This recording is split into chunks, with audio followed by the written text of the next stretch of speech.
listening to Power 106 FM. The time is now 7 o'clock. News, comprehensive, powerful, and credible. Power 106 FM now presents a simulcast of Radio Jamaica's News at 7.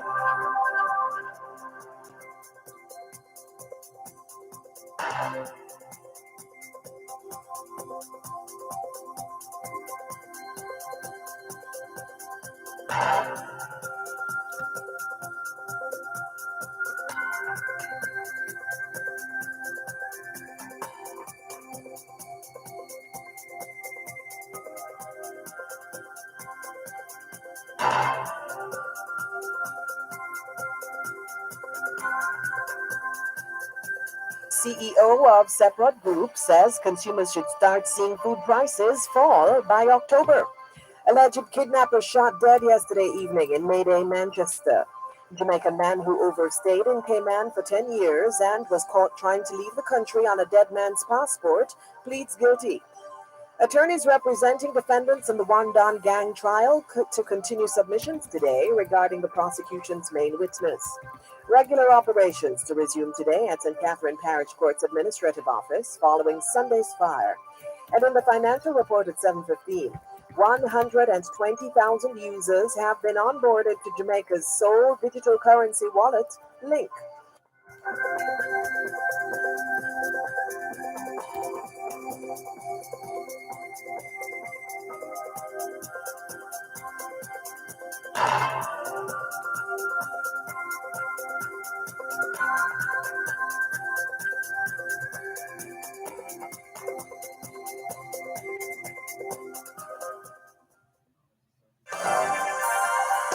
It's the Radio Jamaica Major News Simulcasts. Weekdays at 7 a.m., 12 noon, and 5 p.m. Weekends at midday and Sundays at 6 p.m. on Power 106 FM and online at onespotmedia.com and go-jamaica.com. Can't catch the news at these times? Download the Power 106 FM app from the Google Play Store or the Apple Store for news whenever, wherever, at your convenience. Power 106 FM, powerful talk radio, and news you can trust. Western Jamaica, this one's for you. The Star, the people paper, now has a weekly edition just for you. Everything you need to know. The community pulse, the Star Salute, sports, entertainment, and so much more. The Western Star. Get your copy every Tuesday. The Star, the people paper.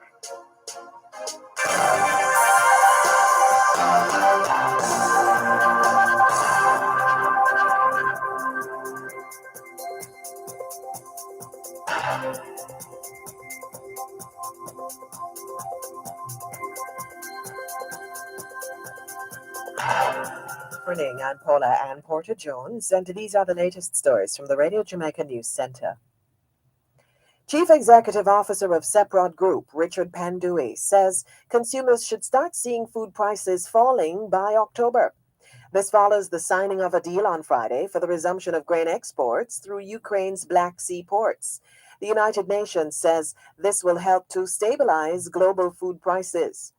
The agreement will also allow Russian grain and fertilizer shipments, despite tough Western sanctions on Moscow. Mr. Pandui told Radio Jamaica News that the unblocking of millions of tons of wheat from Ukraine will have a positive impact on food prices. Let's say shipments start in the next 2 to 4 weeks from Ukraine, then, factoring all other things, by October, end of October, we should definitely start seeing prices coming down in the local market for wheat, corn, and hopefully fertilizer also. That's the reality. When the prices have been moving the other way, they've been passed on, and we expect as manufacturers and distributors that when prices start coming down, they will be passed on in the same way that they went up when they were going up. However, Mr. Pandui says the agreement appears to come with a lot of mistrust and complexities, so consumers will have to hope for the best. Of course, the caveat to all this is that the Russia-Ukraine situation is complex. We have all seen over the last year the complexity in the geopolitical scene. There's so much risk associated with it. We hope the deal will materialize, shipments will start happening, but none of us will be completely surprised if something unravels. But let's hope that doesn't happen. Let's keep a positive frame of mind. As the deal goes through, stuff start being shipped out of there, then certainly we expect the pressure valve on prices to start being released. And, this is good news. I mean, in a period where we've had so much bad news, it's good that we have this beacon of hope, this possibility, and I hope that it materializes because consumers are under severe pressure. CEO of Separate Group, Richard Pandui. And Ukraine yesterday said the first vessels with grain could leave its Black Sea ports within days under the landmark UN-brokered deal signed on Friday. Ukraine's infrastructure minister said if the sides guarantee security, the agreement will work. Moscow's invasion in February has all but ended Ukraine's grain exports. Up to 20 million tons of grain remained trapped in ports, unable to leave because of Russian naval forces controlling most of the Black Sea. Heavy fighting has also damaged harvests. Meanwhile, Mr. Pandui believes that consumers could benefit further from lower food prices if the foreign exchange rate remains stable. The BOJ has been doing a really good job in my mind of keeping the exchange rate in a position where it is not a negative contributor to pricing of goods in the economy. I think that's a deliberate move on their part to manage the inflationary risk that's facing the consumers in this country. So, so all being well, the Jamaican dollar remains stable as is. The costs of the commodity like global markets start coming down with the Ukraine-Russia deal having a positive impact. Then there's no reason why consumers in the country should not be starting to see positive impact on their grocery bills, etc., for items related to these input materials. Chief Executive Officer of Seprod Group, Richard Pandui. Radio Jamaica News has been informed that a man was shot dead in May Day, Manchester yesterday evening after he and other persons kidnapped a woman. It's reported that the car in which the kidnappers were traveling was intercepted by the police. There was a reported shootout, and one of the kidnappers was killed and a firearm seized.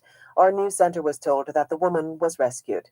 The Manchester police last night confirmed that there was a fatal shooting in Mayday, but did not provide details as the scene was still being processed.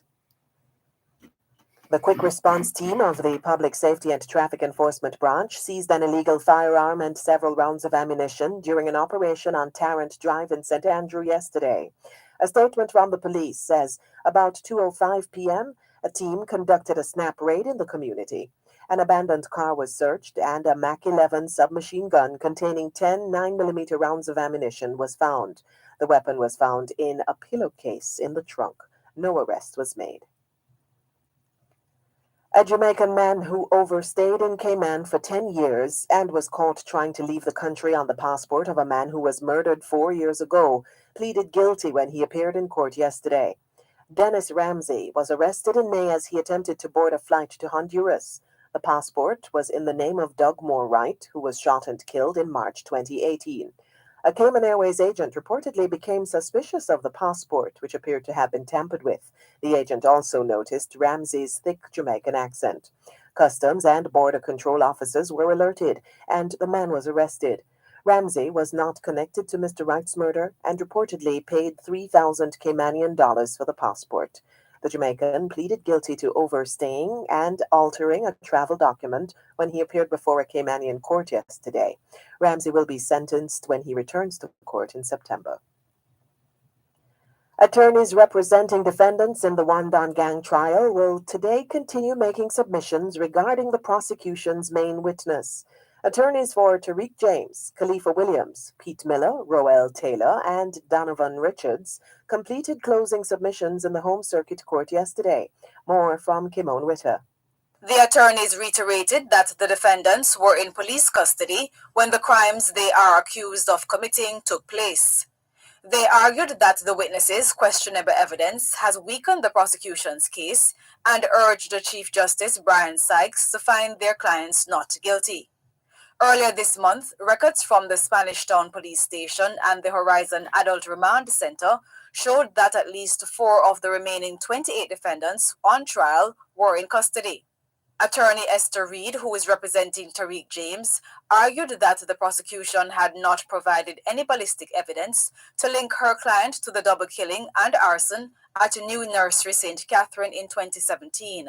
It was alleged that Mr. James shot a woman with a .45 pistol, which alleged the leader of the One Order gang, Andre Bryan, also used to kill the woman's partner. Ms. Reed argued that although the police alleged that they later seized a .45 pistol from Mr. James, no connection was established linking the firearm to any of the murders he was charged with. Kimon Witter reporting for Radio Jamaica News. Thank you, Kimon. Regular operations will resume today at the St. Catherine Parish Court's administrative office following Sunday's fire, which left millions of dollars in damage. A statement from Court Administration Division says civil and family matters listed for the main court in Spanish Town and its outstations in Linstead, Old Harbour, and Portmore will be rescheduled to new dates. Members of the public are being asked to attend the respective courts on their given dates in order to be advised of the new dates. Criminal and traffic matters listed for the main court in Spanish Town and the Linstead and Old Harbour outstations will be heard as previously scheduled. Firefighters and the police are still conducting investigations into the fire. A suspect was arrested on Sunday evening during an operation in Rivoli, Spanish Town, St. Catherine. $500,000 believed to have been stolen from the courthouse was seized. With the World Health Organization declaring the global outbreak of monkeypox a public health emergency of international concern, Professor of Public Health Peter Figueroa is warning that local vigilance needs to be extremely high, as symptoms of the virus are often subtle and not easily noticeable. He says vigilance needs to come from health officials and members of the public because some of the manifestations and symptoms of the virus are similar to others. Jamaica has recorded 2 cases of monkeypox. Professor Figueroa is urging Jamaicans to pay close attention to themselves and others in their immediate surroundings for symptoms which may resemble other illnesses. Some of the images that we have seen look like chicken pox and it can appear on the hands, but some of the presentation is much more subtle. Some people are just having a small rash or pimple in the groin area, and literally that's the only sign. But they may also have lymph nodes swollen, or they may feel tired, fatigue, or have fever. So we have to look out for subtle presentations, and if in doubt, definitely seek a health provider.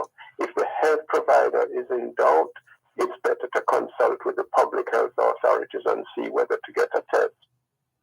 Professor of Public Health at the University of the West Indies, Mona, Peter Figueroa. More than 75 countries, including the United States, Canada, and the United Kingdom, have reported cases of monkeypox.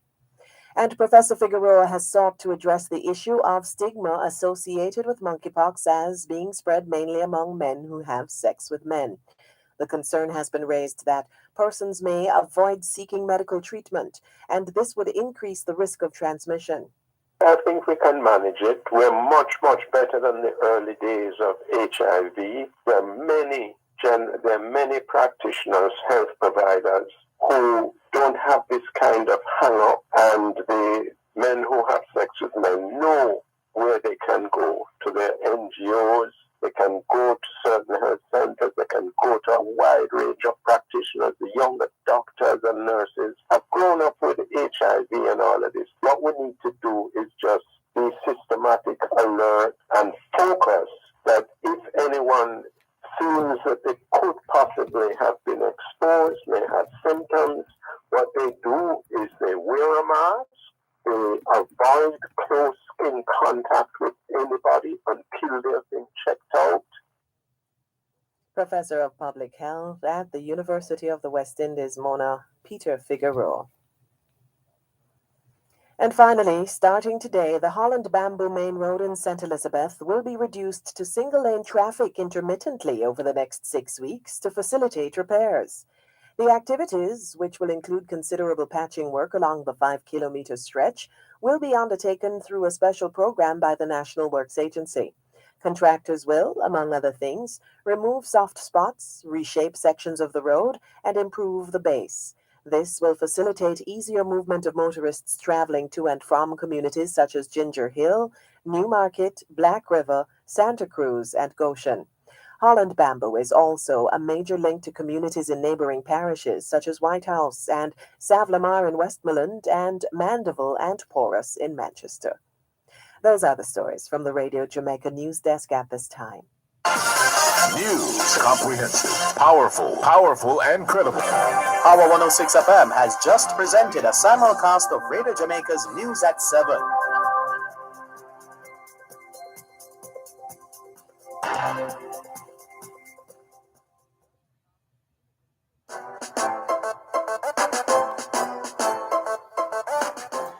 Good morning and welcome to the morning agenda on Power 106 FM. I'm Dervan Malcolm, sitting in for the usual hosts at this time. Today on the morning agenda, we will review the major news stories in our press box at 7:20.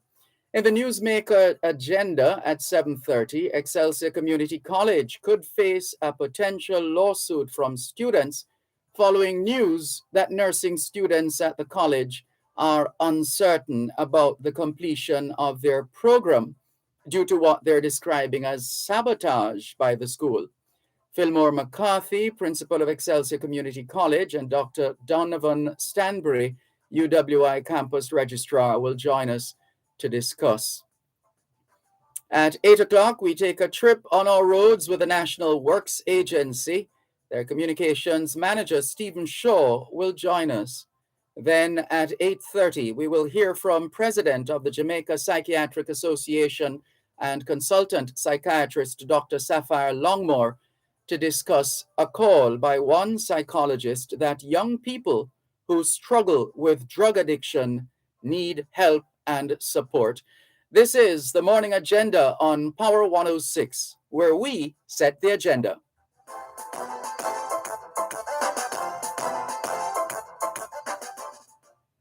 Healthy habits start with washing your hands several times per day with soap and water. If soap and water are not available, use Benjamin's hand sanitizer and rubbing alcohol. The time by Benjamin's is 7:17 on Power 106. This is Crime Stop. How may I help? Know them birds have illegal gun, but me know what them know say I need talk. Don't worry, sir. Crime Stop is privately funded and run by the PSOJ. Everything reported here is anonymous. It's just like you're invisible. What about the reward? We provide cash rewards for information that leads to an arrest or recovery. We'll cash the cash wherever you like, so nobody will ever find out. All right, me tell you. Make the call. Crime Stop 311. Solving crime pays. The Jamaica Agricultural Society, in association with the Ministry of Agriculture and Fisheries, present the Denby Agricultural, Industrial and Food Show from July 30 to August 1 at the Denby Showground, Maypen, Clarendon. Yes, It's open 8 a.m. to 10 p.m. daily. Admission $1,200 for adults, $600 for children. Jamaicans, grow smart, eat smart. Come celebrate Jamaica 60 at Denby 2022.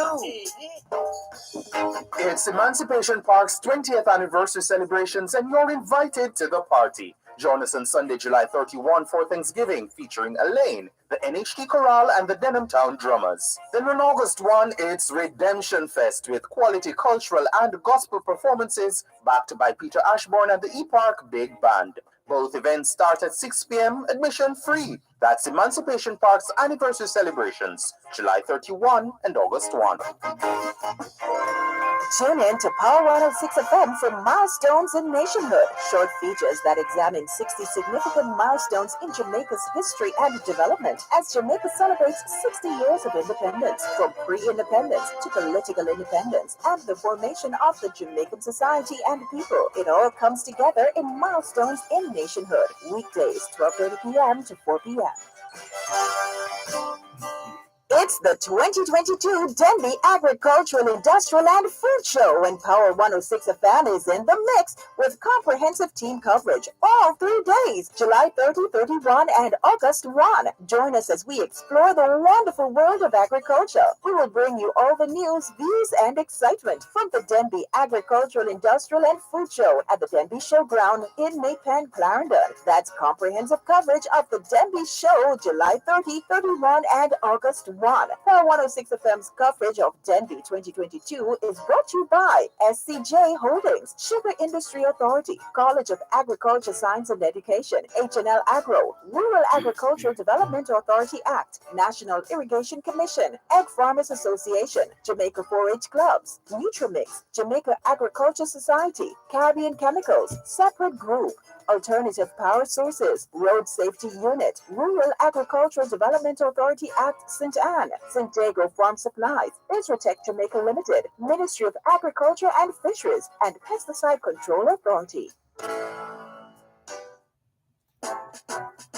Keeping up with the morning agenda is simple. Just download the Power 106 FM app from the Google Play Store or App Store. Follow us on Twitter, Facebook, and Instagram at Morning Agenda. Missed a segment? Find us on soundcloud.com/Morning Agenda. Listen to us live on go-jamaica.com.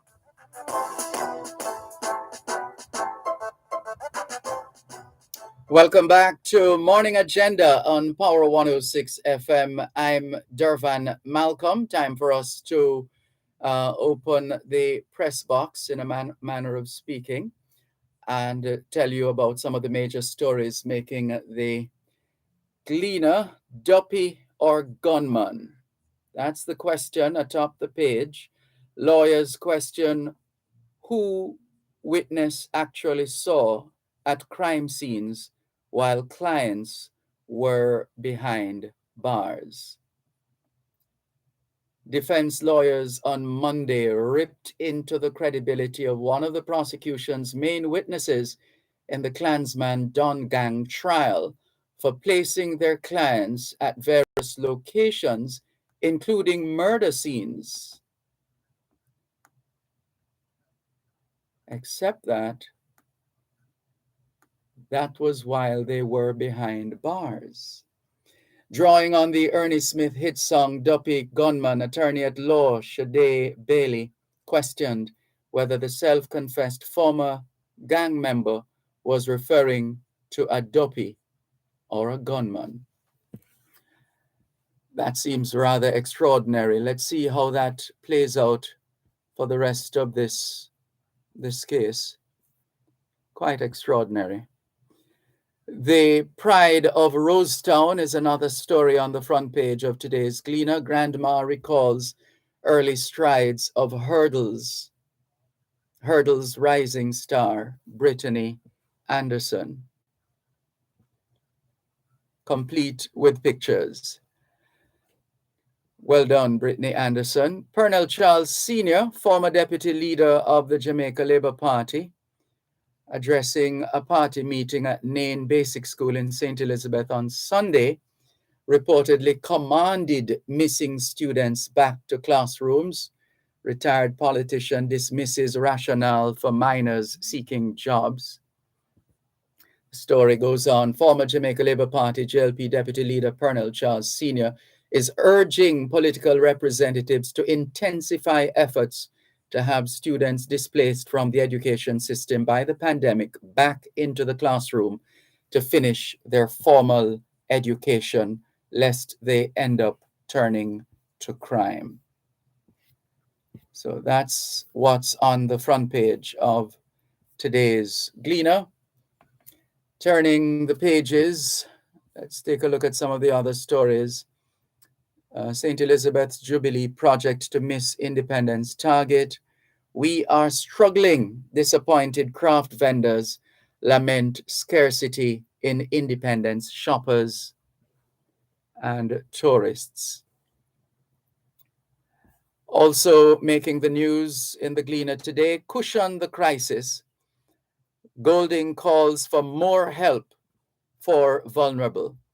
That's the opposition leader being consistent in its call for the government to do more for the people at this time. The story, People's National Party President Mark Golding has chided the government for its non-response to the opposition's proposals to cushion the effects of the cost of living crisis on the most vulnerable citizens. And there's a story of Westmoreland getting cracking on Jamaica 60 legacy project. Also, Charles Sr. rallies rural army to challenge farm thieves. That's another of the stories making the Gleaner today. Crowdfunding to help finance $2 billion community reform project, a private sector driven social transformation and community renewal project launched on Monday, will shortly tap the Jamaica Social Stock Exchange to raise $650 million over the next 5 years. The $2 billion Project STAR initiative, targeting 10 to 20 under-resourced communities, will be funded through mixed financing, with the first being corporate funding to the tune of $350 million over the life of the project. COVID-19 and corruption of science is the subject of Michael Abrams's column. Drinking rum and Coca-Cola is the headline, the caption of Gordon Robinson's article. As far as the editorial is concerned, urgency in electricity review. The editorial concludes that Jamaica does not have the time to waffle and meander on the energy issue. Getting it right does not mean it cannot be done quickly and transparently, with which Mr. Vaz agrees, and that's the minister with responsibility, that he has to get the review process back on track. The letter of the day, how can affordable housing be achieved? The cartoon is set on the road. There's a billboard with the words, "Fools speed ahead." There's a newspaper on the ground, "Road deaths mount," and there's a speeding motorist. And there are other letters to the editor. As we flip the pages, let's quickly go around to, well, lots of classifieds as well. But let's get around to some of the regional and international stories. The survivor officials search for survivors after boat sinks. This is the Bahamas. The authorities in the Bahamas combed shorelines and open waters on Monday in hopes of finding more survivors after a boat carrying up to an estimated 60 Haitian migrants apparently capsized. What a tragedy. PM proposes vote on removing Queen as head of state. That's the Prime Minister of St. Vincent and the Grenadines, Dr. Ralph Gonsalves, proposing a single-item referendum asking the people of St. Vincent and the Grenadines to decide whether or not to replace Britain's Queen Elizabeth. Pope apologizes for catastrophic school policy. Pope Francis issued a historic apology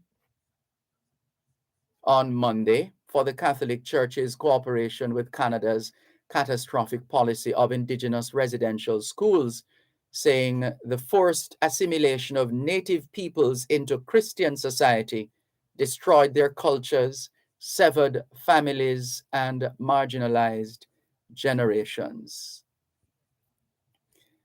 Russian foreign minister on Africa trip amid Ukraine war is another of the stories on the international scene. Russia's top diplomat was in Cairo for talks on Sunday with Egyptian officials as his country seeks to break the diplomatic isolation and sanctions by the West over its invasion of Ukraine.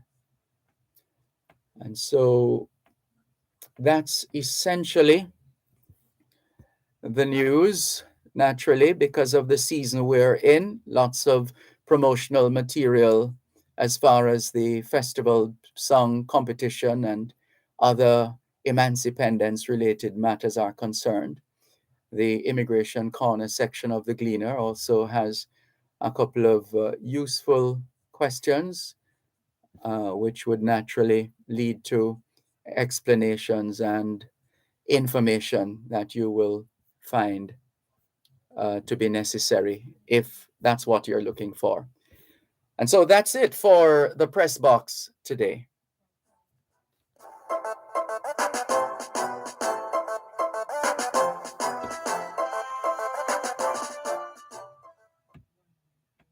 You're listening to Power 106 FM. The time is now 7:30. Farming today is becoming more technologically driven. No wonder Jacto farming equipment has the cutting edge. With Jacto, you are guaranteed sprayers that are durable, user-friendly, low maintenance, have controlled application, efficient and practical. Call Caribbean Chemicals Jamaica at 876-757-0022 and inquire about our Jacto manual and battery-operated sprayers and our tractor-mounted boom and cannon sprayers. Call Marja Black Quarry and Block Factory for all size grit, stone dust, marl, block mix, 4-inch, 6-inch, and 8-inch blocks. Their blocks are certified by the Bureau of Standards and they deliver island-wide. Hardware's homeowners, contractors. Call them at 876-964-9871 or 876-964-3246. Marja Black Limited, building Jamaica block by block for 30 years. Call them today for a quotation. Miss Betty, early blight, take over my tomato. I'm going to full of powder mildew. What me I going to do? Clear away? Oh, you are telling me to clear away. What do you think me are your friend? No, Mas Kelso, may I tell you to use Clearway from Newport First and Jamaica. It is a contact and systemic fungicide with protective and curative actions against a wide range of fungal diseases such as anthracnose and early blight in tomato, purple blotch in onion, late blight in potato, leaf spot in peanut, powdery mildew in pepper, and much more. Thanks, Miss Betty. You're really my friend. You're coming Newport First and Rep right now. Can't forget that name there. Clearway. Clearway. Farmers, get your supply today. Another premium product from Newport for San Jamaica Limited. Gen Zers, we're back. Gen Z returns with a new look, fresh faces, hot topics, and a whole new vibe. We're talking finance, dating, dancehall. You think it? We discuss it. You don't want to miss it. So join us Saturdays at 10 a.m. on Power 106 FM and 6:30 p.m. on TVJ. Gen Z, a show for the youths, by the youths. Tune in to Power 106 FM for Milestones in Nationhood, short features that examine 60 significant milestones in Jamaica's history and development as Jamaica celebrates 60 years of independence, from pre-independence to political independence, and the formation of the Jamaican society and people. It all comes together in Milestones in Nationhood, weekdays 12:30 p.m. to 4 p.m.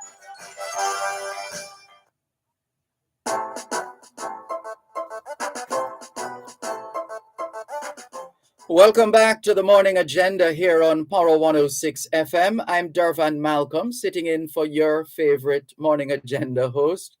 Excelsior Community College, ECC, could be facing a possible lawsuit following claims from several final year nursing students that senior administrators have sabotaged their prospects of completing the Bachelor of Science nursing program.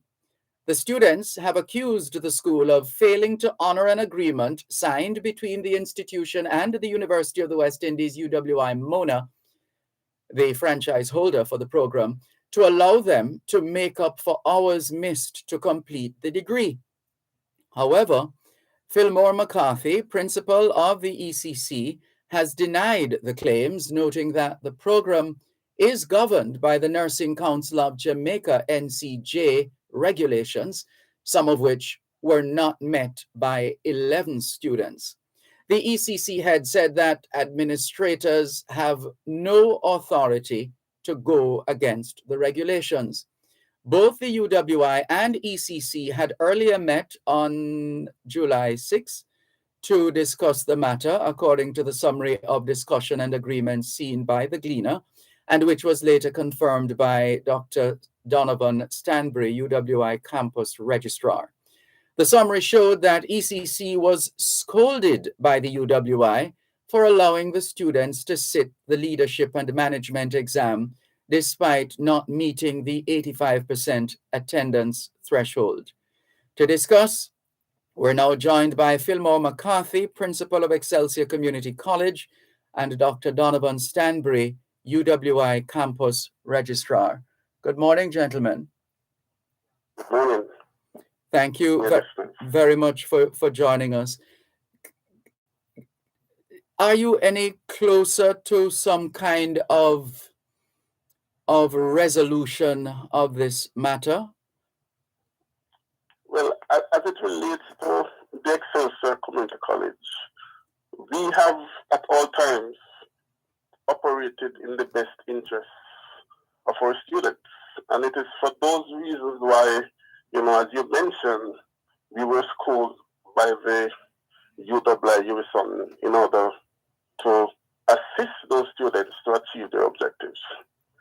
And based on those discussions, we sought to implement them based on the existing constraints. And as far as we are concerned, those recommendations have been implemented, and the students, if they follow the instructions as outlined, will be able to graduate with their current cohort and will be able to achieve their objectives, albeit that they may have to do a second sitting.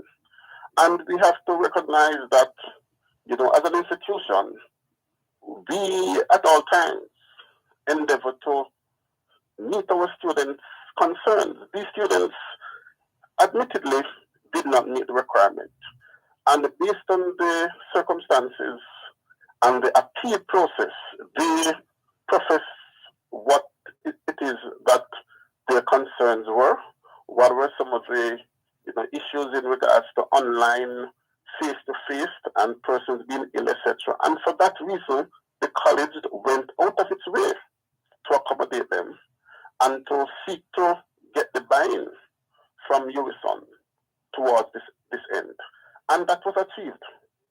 So we are somewhat surprised to see the Gleaner headline, as you have articulated, because we have done all that is within our power to ensure that those students will be able to complete, having admittedly failed to meet the requirements, but recognizing that the nursing program, a professional program, requires certain standards that must be adhered to. So there's no way that we are able to shortcut or to go against those standards. So the standards have to be applied and they have to complete within the time frame as specified. And that's basically the position of the institution at this time.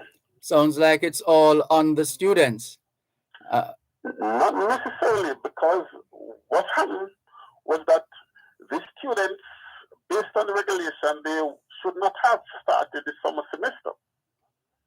But having lodged an appeal, we stepped back and facilitated them continuing in the semester, and that's what we were scolded for. Now, the fact that they had outstanding clinical assignments, etc., meant that they could not complete the outstanding assignment while doing a full workload in the summer.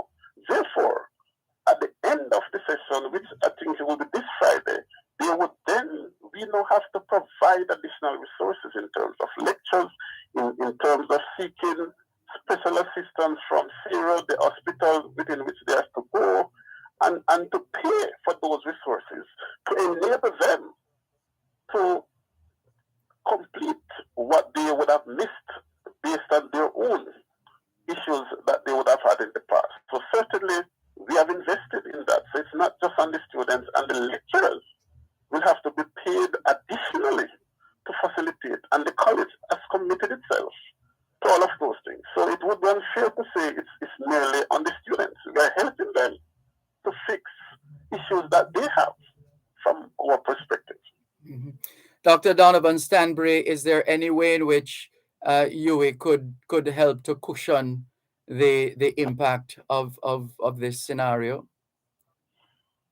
Morning. Well, UWI do what we possibly can.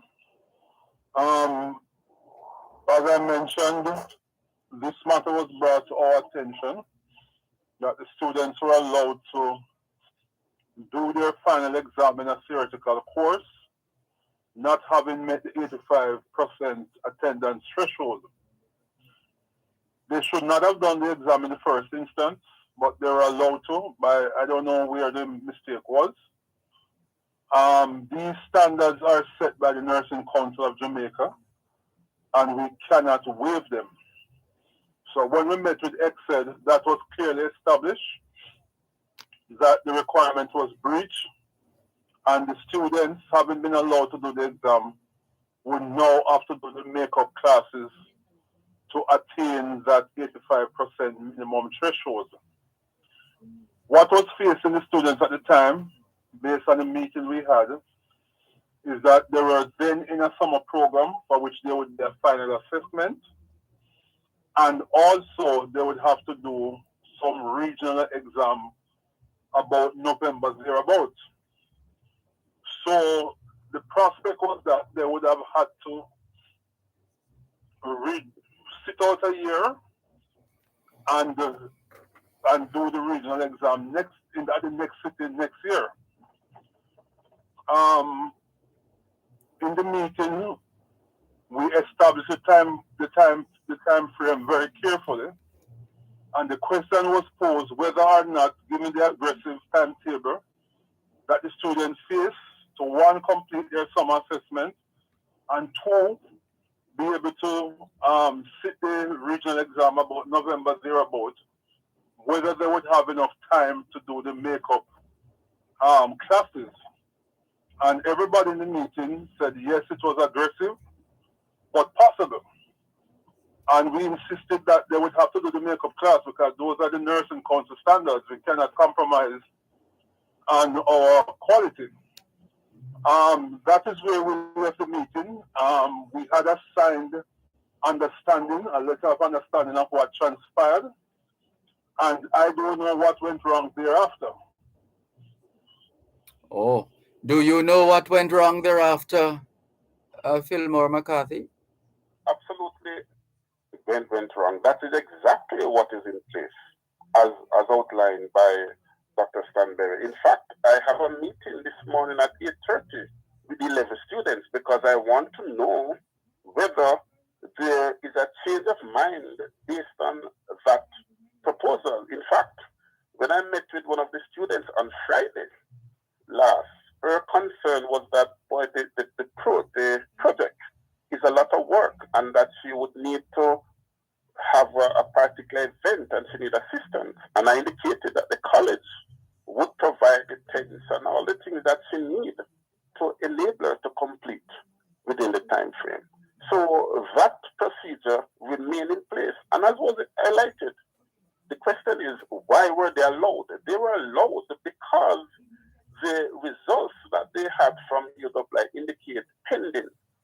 And all those students who would have failed the subject were not allowed to continue. Those who had pending, the college administration, based on the appeal from the said student, said that, okay, let us see how we can assist you and see how we could negotiate with UWI to make that possible. And as indicated, normally those students would have been would have been told, you have not completed the requirement, so you have to sit out there. Just that. But because they were final year students and they indicated numerous issues, and they also indicated that, coming out of the COVID and the challenges over the 2 years, we felt that let us see how we can assist them. And it's interesting that in the process of assisting them, and we end up being called by UWI to try to facilitate them, work out a program to at least stop them them from sitting out a year based on the challenges they were having that we find ourselves in this situation. It is a means of trying to facilitate the said students to get them to where they want to go. Normally, Excelsior is known for producing, world-class graduates in this era of nursing education. Our nurses have demonstrated competence in areas within the hospital setting and are in demand.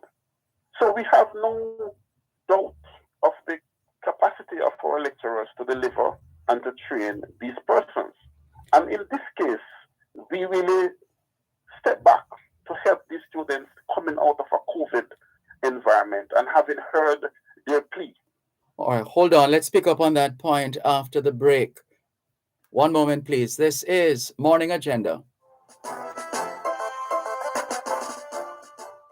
You're listening to Power 106 FM. The time is now 7:45. Crime Stop Jamaica unsolved. Help us to solve the murder of 9-year-old Gabriel King, who was killed shortly after 11:30 a.m. on Thursday, January 13, 2022. Gabriel was with his mother in a blue SUV. She stopped the potholes and was suddenly hit in the face and dragged from the car. Her assailant drove away with young Gabriel. The SUV was found later on Fairfield Avenue with Gabriel on the back seat.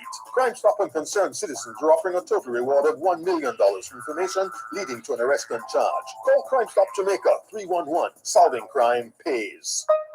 The Jamaica Agricultural Society, in association with the Ministry of Agriculture and Fisheries, present the Denby Agricultural, Industrial and Food Show from July 30 to August 1 at the Denby Showground, Maypen, Clarendon. Yes, It's open 8 a.m. to 10 p.m. daily. Admission $1,200 for adults, $600 for children. Jamaicans, grow smart, eat smart. Come celebrate Jamaica 60 at Denby 2022. Tune in to Power 106 FM for Milestones in Nationhood, short features that examine 60 significant milestones in Jamaica's history and development as Jamaica celebrates 60 years of independence, from pre-independence to political independence and the formation of the Jamaican society and people. It all comes together in Milestones in Nationhood, weekdays 12:30 p.m. to 4 p.m. Farmers, come for a candid conversation with the Minister of Agriculture and Fisheries, the Honorable Pernell Charles Jr. Learn more about the agricultural sector and the role we all play with its development. That's a Morning with the Minister, every second and fourth Friday of every month during Farm Talk with Alfie McKenzie, right here on Power 106 FM.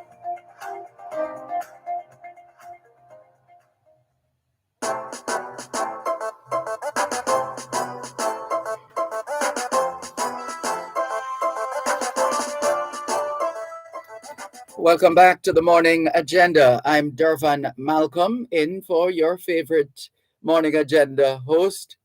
And we've been discussing the matter of the Excelsior Community College, ECC, possibly facing a lawsuit following claims from several final year nursing students that senior administrators have sabotaged their prospects of completing the Bachelor of Science nursing program. When I first saw this story, the one thing that jumped out at me was the word sabotage. Why would anybody want to do that? Why would anybody accuse anybody of wanting to sabotage their future or their studies? I see no one wants to take that. What about you, Mr. McCarthy?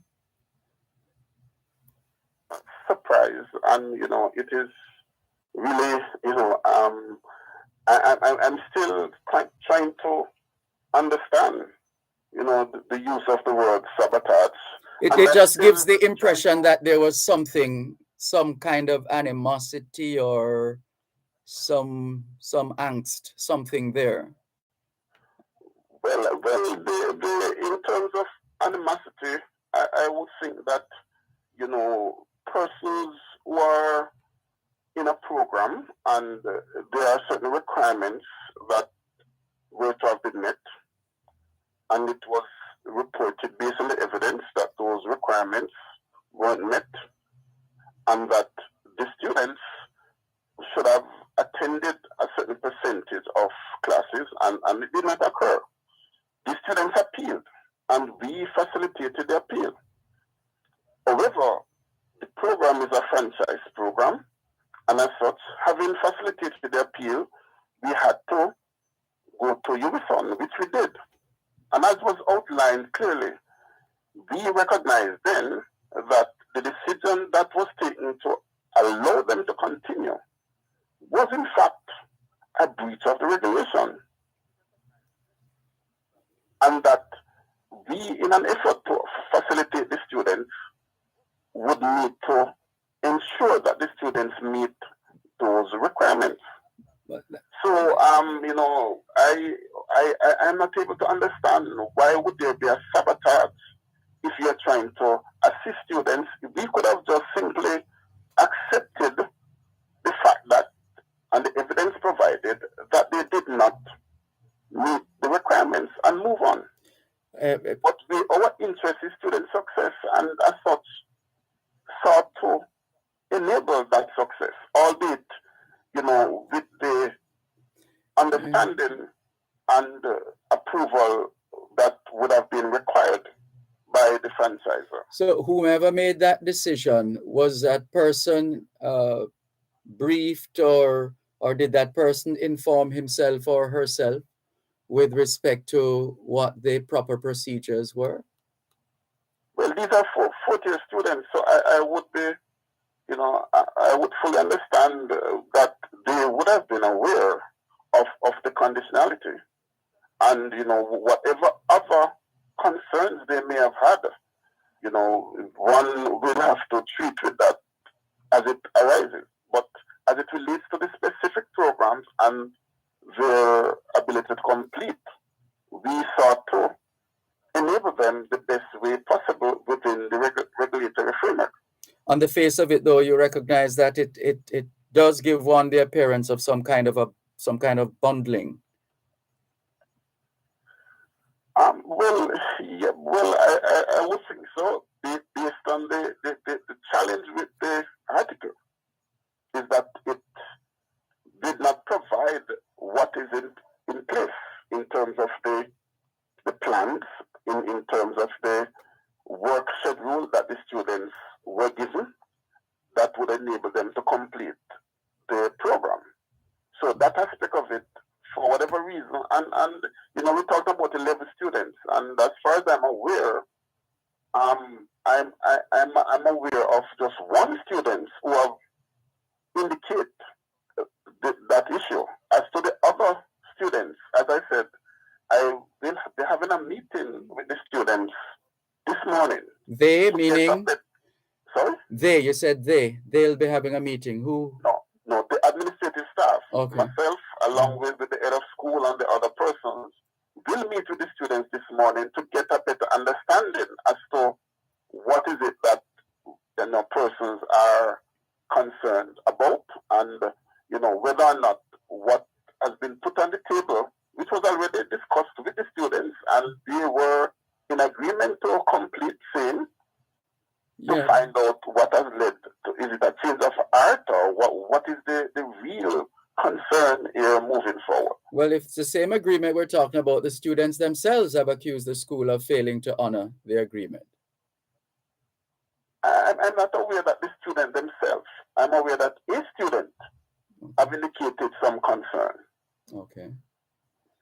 All right, so then, Donovan Stanbury, do you think it would make a difference if there was an official pronouncement from the Nursing Council of Jamaica, NCJ, since they are essentially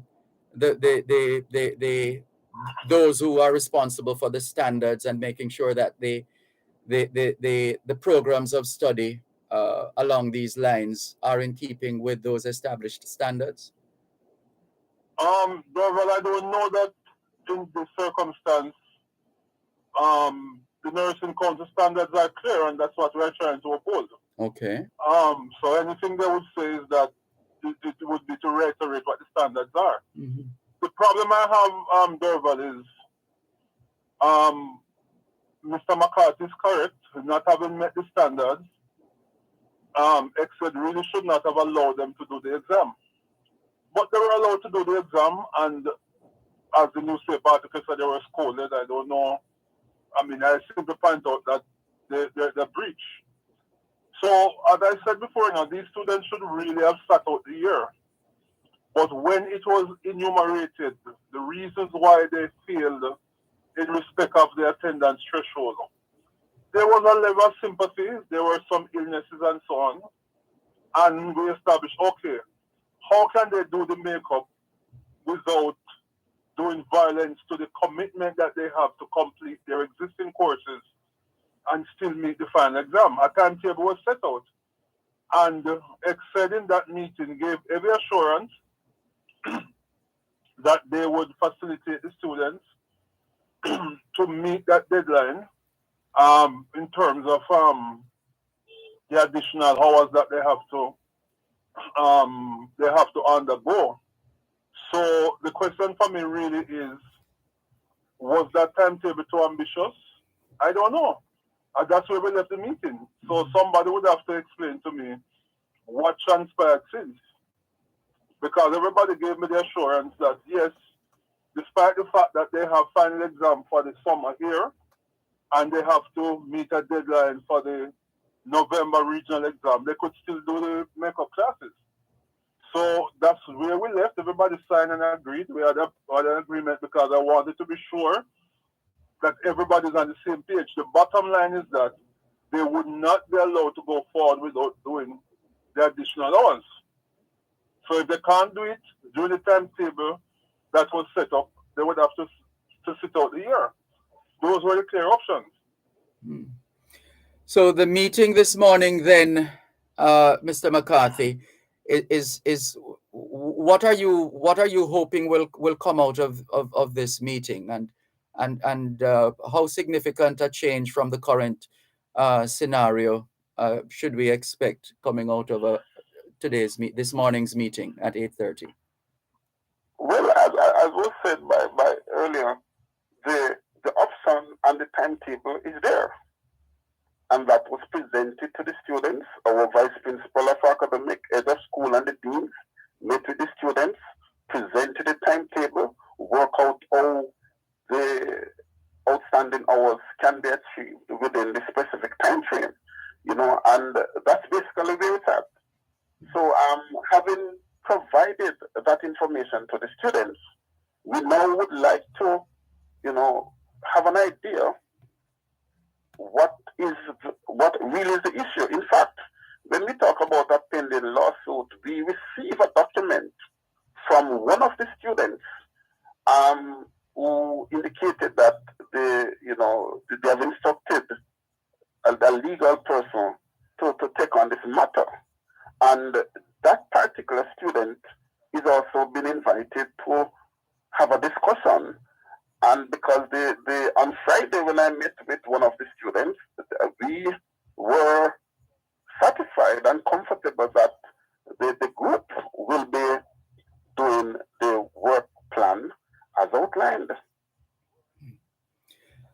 So, to bring this discussion to a close then, starting with you, Mr. McCarthy, from your standpoint, from your vantage point, what could be done or should be done now to take both sides a little closer to some kind of resolution? Well, I strongly believe that at the college, our efforts were very clear. We sought to help these students to achieve their objectives, and that remain in place. Whatever is possible within the constraints and within the time frame to enable them to be able to graduate with their existing peers, we will continue to work towards that. We have no option but to adhere to the guidelines of the Nursing Council, and that the students, to be certified and to be able to sit the exam, must meet those requirements. So that is non-negotiable. So completing the time allotted and meeting the requirements that non-negotiable.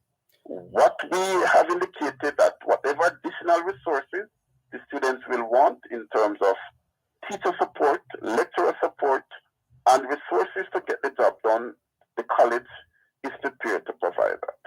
And from your viewpoint, Dr. Stanbury? I think that I made it clear in our meeting. Exed has been a partner with us for many years, and we've valued that partnership. But we'll have to re-examine how we communicate, because UWI, certainly the registry, was not aware that these students were allowed to do the exam in the first instance until the grades came, and when we matched the grades with the attendance, we see that there was a shortfall. So if that was the case, that should have been communicated clearly, and we found a solution from then.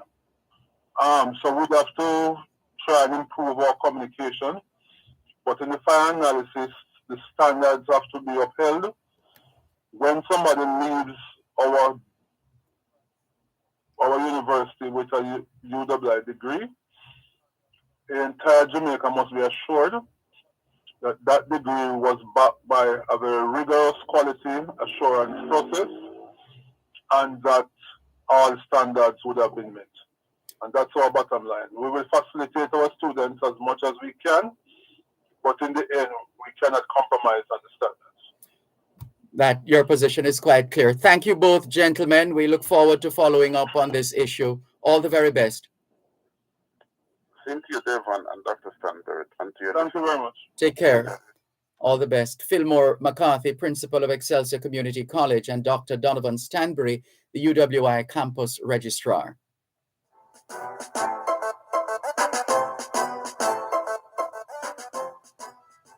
You're listening to Power 106 FM. The time is now 8:01 on Power 106. Call Marja Black Quarry and Block Factory for all size grit, stone dust, marl, block mix, 4-inch, 6-inch, and 8-inch blocks.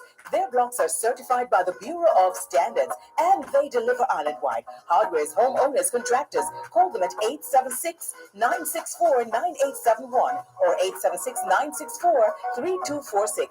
Marja Black Limited, building Jamaica block by block for 30 years. Call them today for a quotation. The Auto World.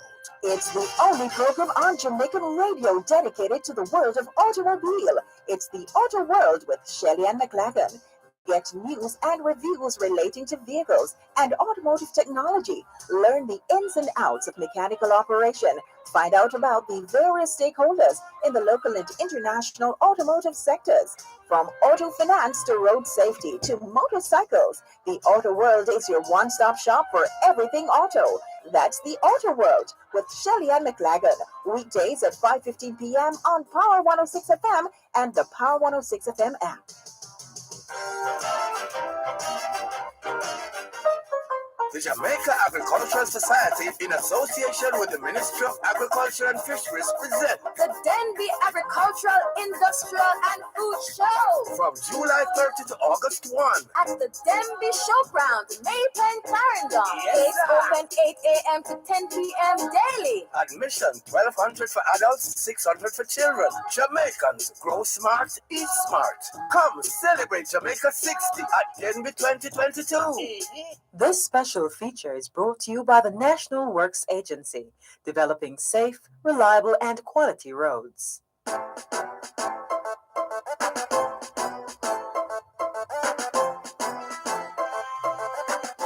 Welcome back to the morning agenda. I'm Dervan Malcolm, sitting in for your favorite morning agenda host.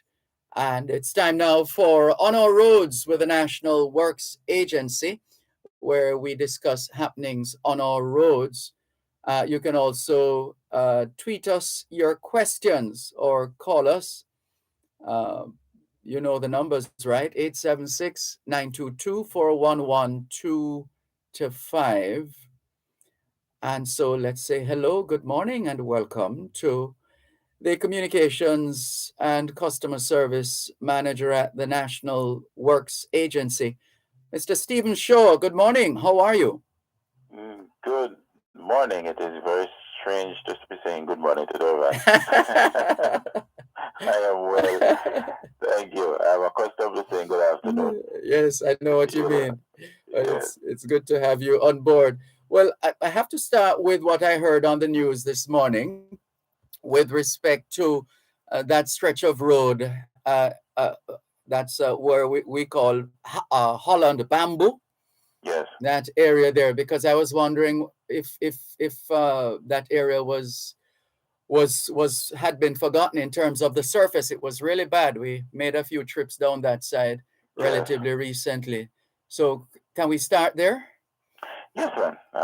We have been put into funds, and we should be starting some activities there today. We're going to be giving attention to sections of that 5-kilometer stretch that is referred to as Holland Bamboo Avenue. It's a combination of activities. We are going to be taking out soft spots. We're going to be putting in new materials, and then we're going to be using asphaltic concrete as the final surface. So it is small in terms of the amount of money. It's just under $8 million, but it's important given the fact that this corridor is a main link between the west and the south in terms of persons coming from Westmoreland heading towards Manchester and vice versa. Sorry, I'm still at 8 million. I'm still at 8 million. That's going to be like doing what Jamaican mothers have been doing for a long time in terms of stretching the dog. Whoa. But,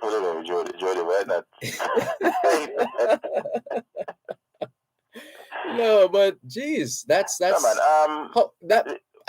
it looked more. What I saw looks more than just like an $8 million job. Well, it's not going to be a complete set of activities. Mm-hmm.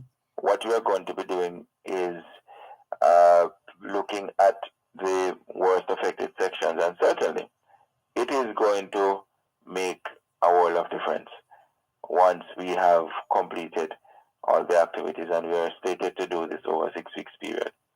And so those of us, well, starting today, right? Yes, starting today.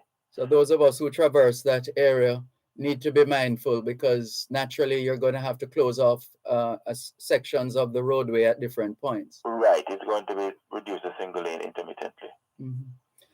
All right. Well, we'll leave that one there for the time being. But and what are going to be the hours? Is that right throughout the day in terms of working on this road, Holland Bamboo? Yes, it is likely to be throughout the day,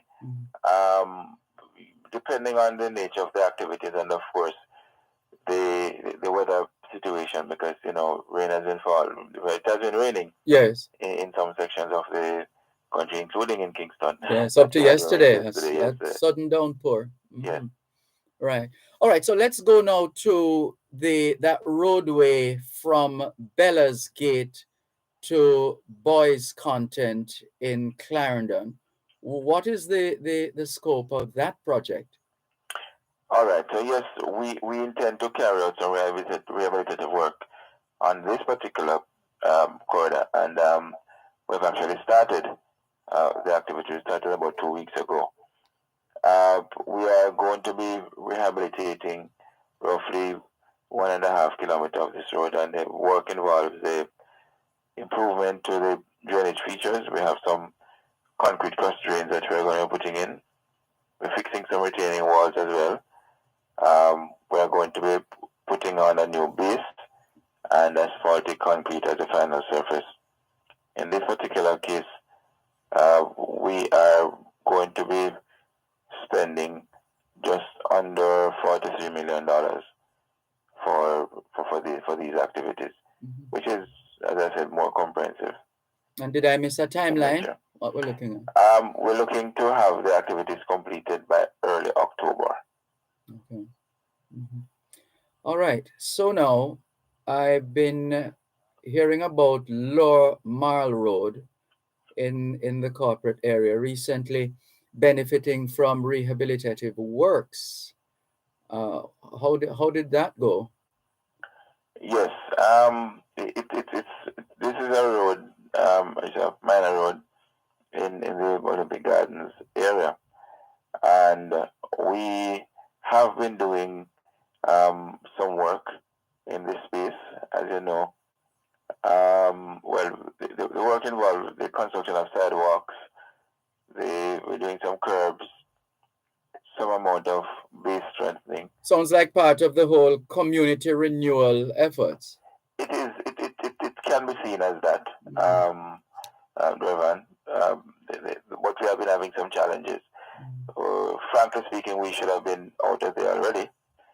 But we have been having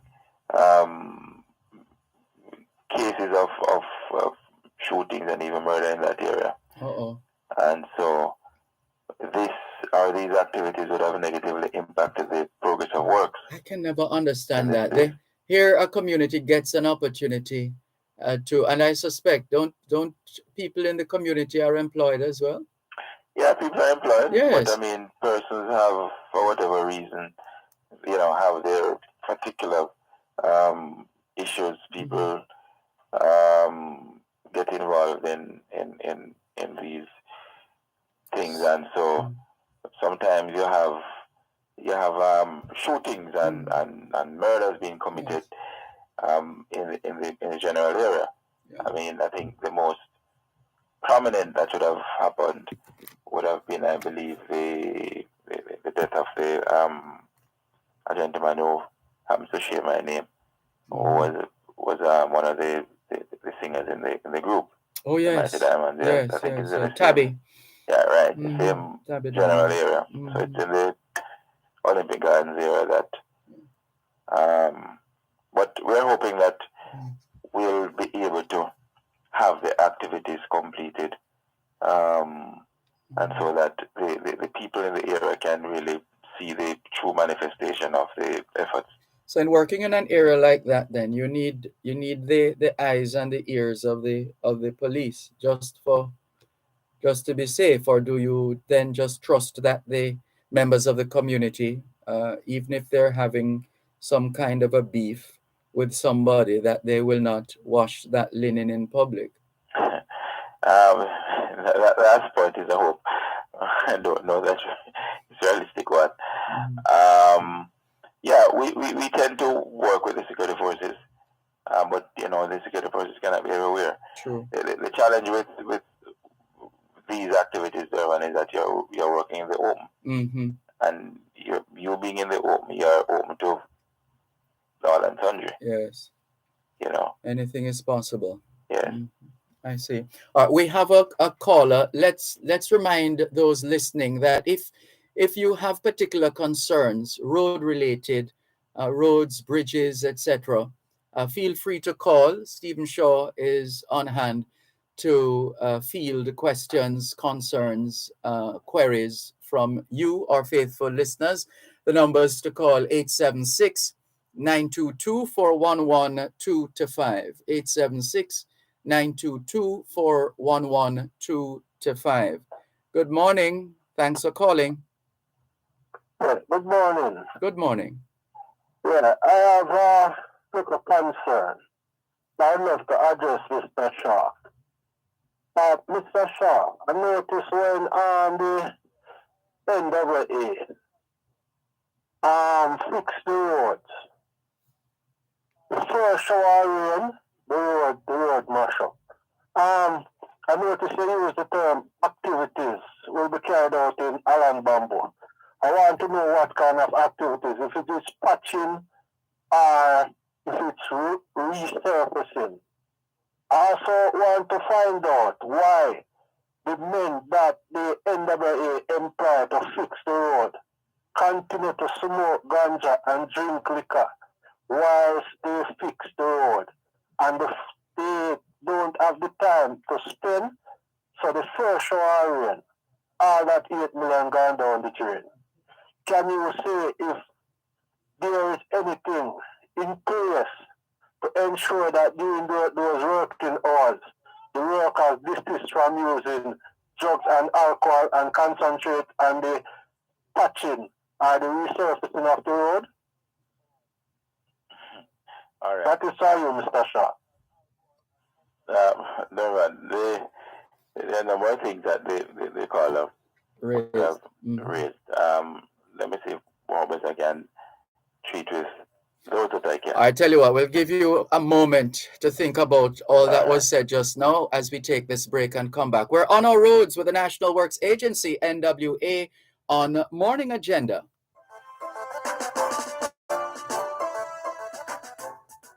You're listening to Power 106 FM. The time is now 8:15.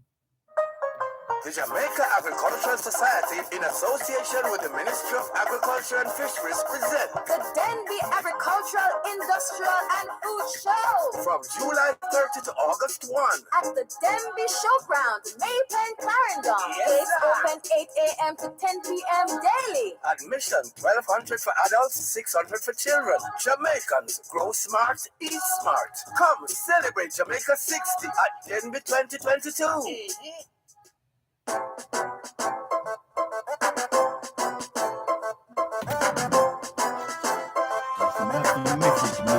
Okay.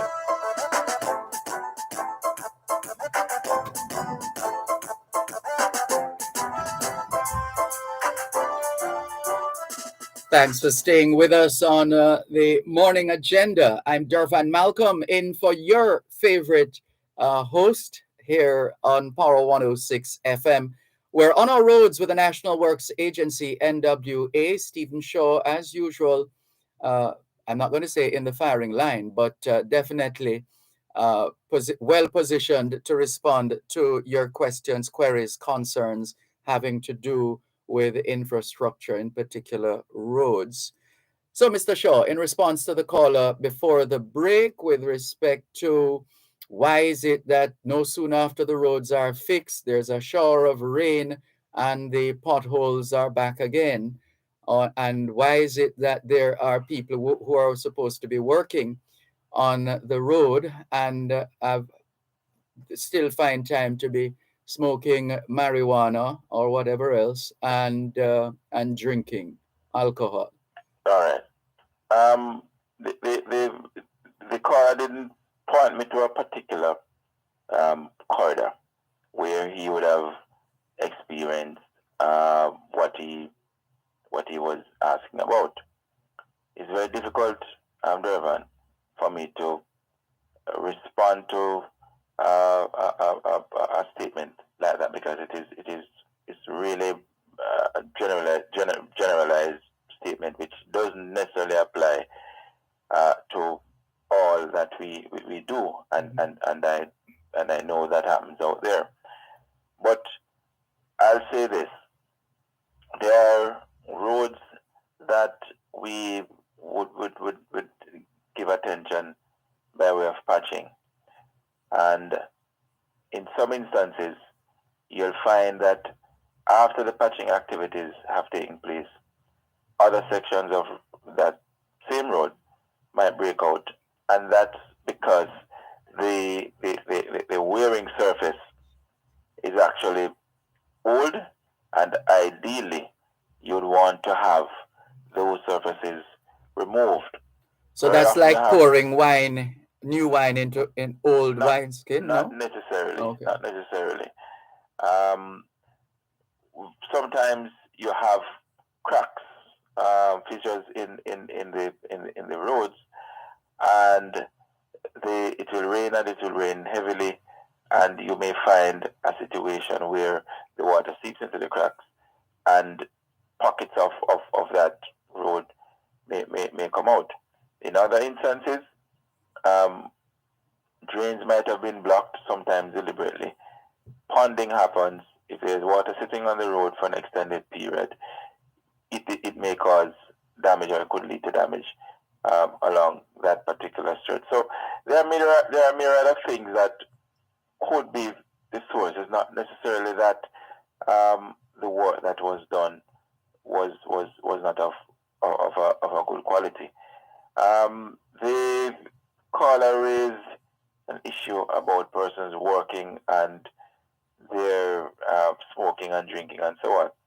Now, we have very little control, if any at all, over a contractor and its firm. Its staff. So, that's not something that we can, But on any construction site, sorry to cut you, Mr. Shaw, but on any construction site, you will see the sign telling you what is allowed and what is not allowed on the site. And one wonders if you couldn't have a mobile sign that is set up in the area where the work is being done to insist that they abide by the rules of the construction site location. Well, again, as I said, it is something that will have to be left up to individual companies. But then again, remember, there is anything illegal about the smoking of a spliff based on the law. There isn't anything illegal about. I don't think he was saying it was. Rum. Yeah, I don't think he was saying it was illegal or there was anything illegal. He was just. But you're making. But I mean, while he may not say that outright, I mean the inference is there. Okay. I don't know that. I mean, I don't drink. I don't smoke. Me neither. Right? But for whatever reason, persons do it. And the fact that one is doing it while carrying out those activities, I don't know that it prevents anyone from undertaking which they are supposed to undertake and do it well. I think we've spent enough time on that. Thank you very much, Mr. Shaw. Multiple messages now. This one says, please ask him about the Darliston Road. He said he would have provided an update. That's correct. And I did not. I failed at that particular assignment. So you know who the message came from, right? Steve. I don't know. Steve in Toronto, Canada, who is originally from Lennox Big Woods in Westmoreland. Yes. All right. Here's another one. Good morning. A couple of weeks ago, I mentioned in a text about the road from Tombstone in Lacovia to Black River, and Mr. Shaw rubbished the text and was saying which road I was talking about. So I'm a little happy some parts are getting some attention. I don't know what this person is talking about, Dervan. All right, let's move on. Another one here. Good morning, Sir Malcolm. Question for Mr. Shaw. Is there any update on Bermuda Road in Breastworks in Port Antonio? And has the Port Antonio Municipal Board had any allocations available for this road? I really don't speak for and on behalf of the municipal corporation, and I'm sure that this is one of theirs. All right, so that's a municipal road as opposed to an NWA road. This one says, we continue to get poorly rehab roads, as in poorly rehabilitated roads. Example, Penn Hills and Wollaston area, which was done in less than 2 years, is now in a state of disrepair. Is NWA overseeing these projects? Stop defending these contractors. I would love to know where this person is referencing. I don't know. Penn Hills and Wollaston area. Wollaston, that's in Manchester. Or is it Wollaston or Walderston? Walderston. Because the person has Wollaston here. I suspect they're referring to Wollaston, because I mentioned Penn Hill. That's what it is referred to as, that particular road heading towards, depending on where you're going, Spalding, Christian, and so on. Right. I don't know. I think this person is way off. I use that road very, very often when I go to see my mother out in Trelawney. I'm on this road very, very often, so I don't know what he's talking about. All right, let's move on. Here's another. Where does it start?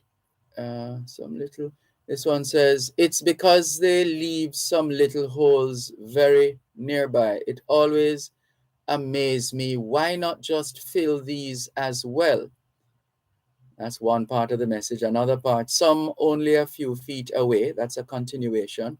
These are the little things that we make pass and cause a deterioration in discipline in our society, allowing the men to smoke on the job. Mr. Shaw never follows up on anything you ask him to check out.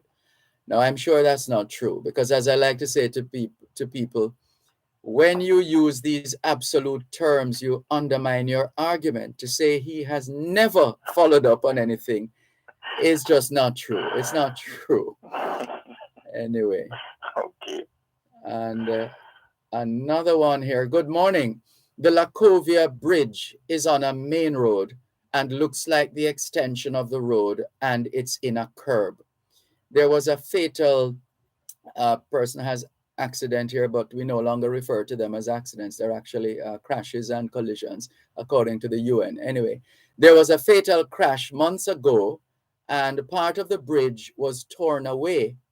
Can even a yellow tape be put on that part of the bridge to divide the road from water in the river?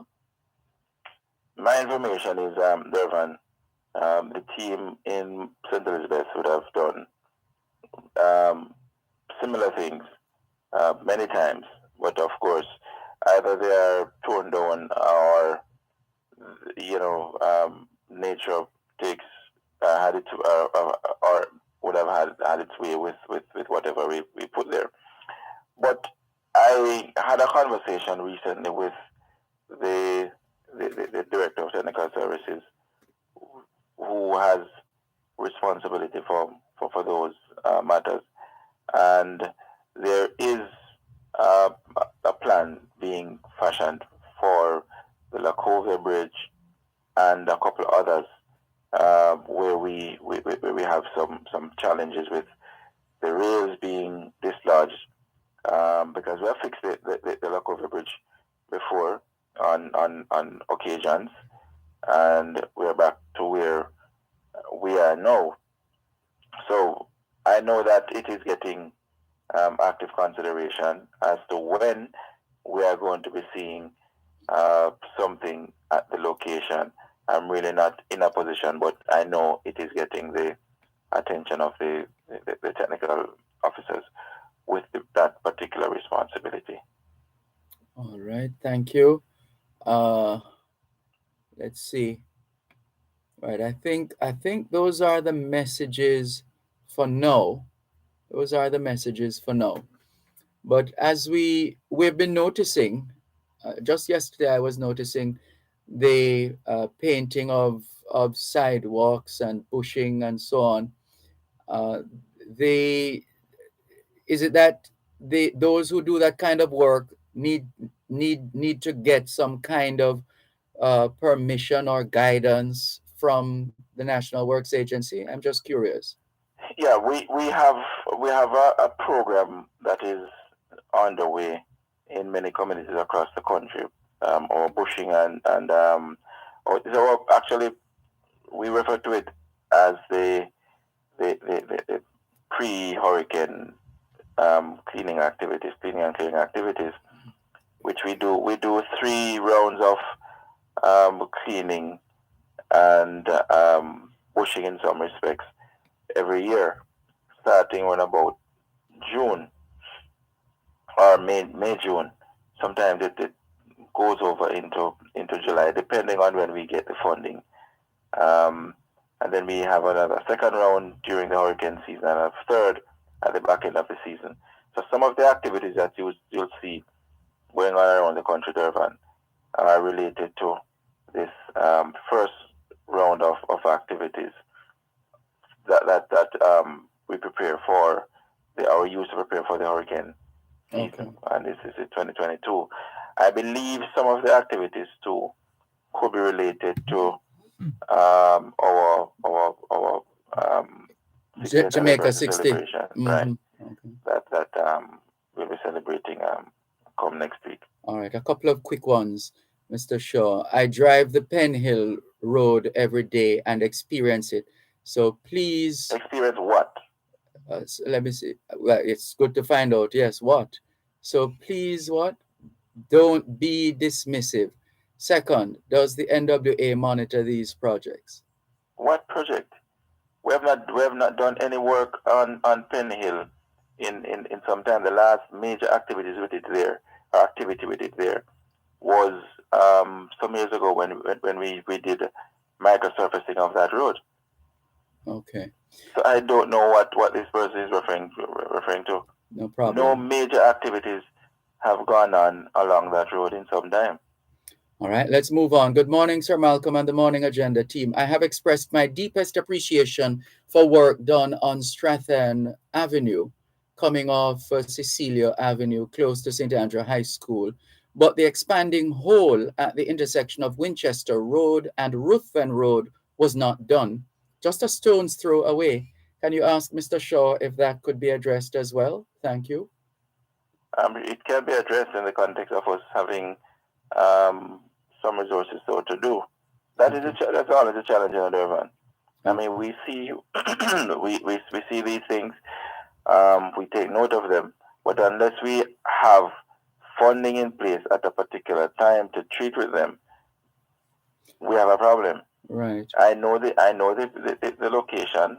I have seen it. I drove past it up to just before I came on air with you, and I share the sentiments. But if we don't have the funding, we don't have a program in place to treat with it, we cannot, because if we order such works, the person who carries that activity out will have to be paid.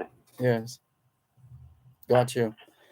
Right. And somebody asking about time and patience, Main Road in Linstead, although we're pretty much out of time.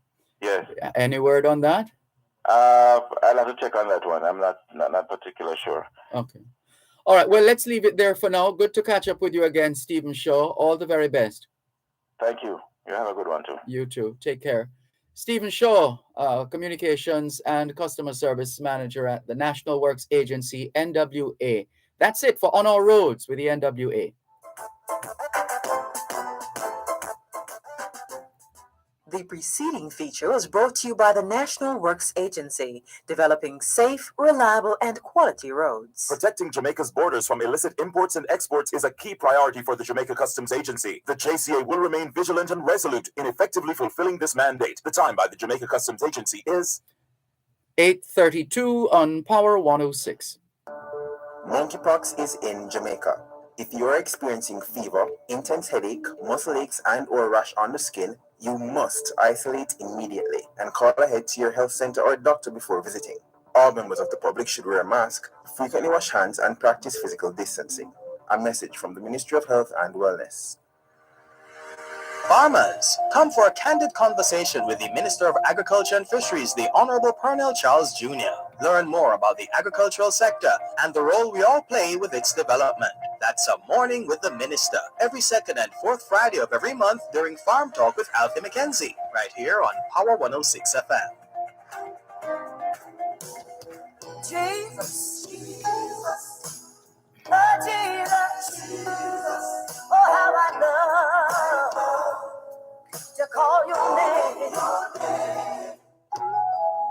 Tune in to Power 106 FM for the longest running religious calling program on Jamaican radio, The Prayer Line. Join Pastor Errol Hay and his team as they offer spiritual guidance and intercession grounded in biblical doctrine. Hear powerful testimonies from Jamaica and around the world.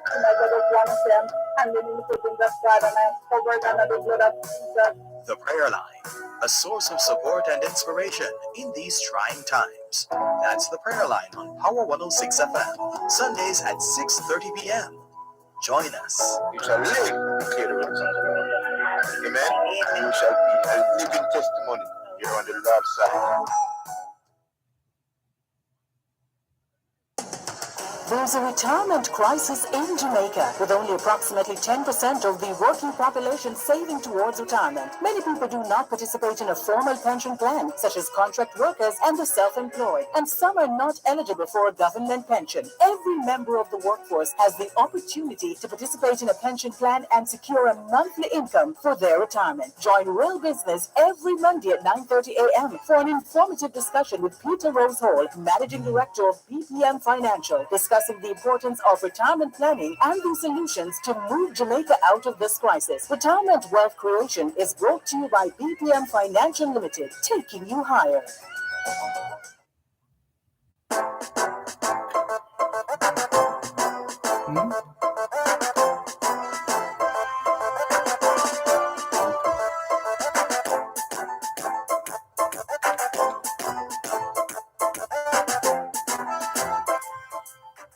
Welcome back to the morning agenda on Power 106 FM. I'm Dervan Malcolm, in for your favorite morning agenda host. Now, since the revelation of the drug Molly in Jamaica, many have been expressing the concerns and dangers of using Molly and other illegal drugs. One psychologist, Keisha Bowler-Hines, says emphasis should also be placed on helping youngsters to overcome their addiction, as it can be difficult. Dr. Bowler-Hines, in an interview, explained that this meant pulling out all the stops and hearing the children's side, even if parents don't agree with it. She added that where children are concerned, one of the greatest ways to teach them how to cope with difficult situations is by modeling. She noted that it's equally as important that people know and understand what coping mechanisms are because according to her, that's the only way they can be effectively established. President of the Jamaica Psychiatric Association and consultant psychiatrist Dr. Sapphire Longmore joins us to discuss. Good morning, Dr. Longmore. How are you? I'm very good. I'm very good, Dervan. Good morning to your listeners. Great. Thank you so much for joining us. Let's get straight to it. We have gone through different iterations in this country of public awareness campaigns with respect to addiction and the use of drugs, etc., among other things. And I don't know, maybe I haven't been paying attention, but one gets the impression outside of the discussions we've had and the programs that we've heard and seen being implemented with respect to mental health, I haven't heard as much as I used to hear when it comes on to promoting healthy lifestyles and having a clean bill of health, in a manner of speaking, without the use of drugs and other toxic substances. So I'm wondering if, based on what we're seeing now with Molly and other illegal drugs, whether if it's time for another public awareness campaign. Most definitely, Dervan. The truth of the matter is, that substance use is almost pervasive in most societies now. That is, back in the 80s when you had the Say No to Drugs campaign, that was when it was kind of first coming mainstream. True. But it is almost like we have to be coexisting with this reality.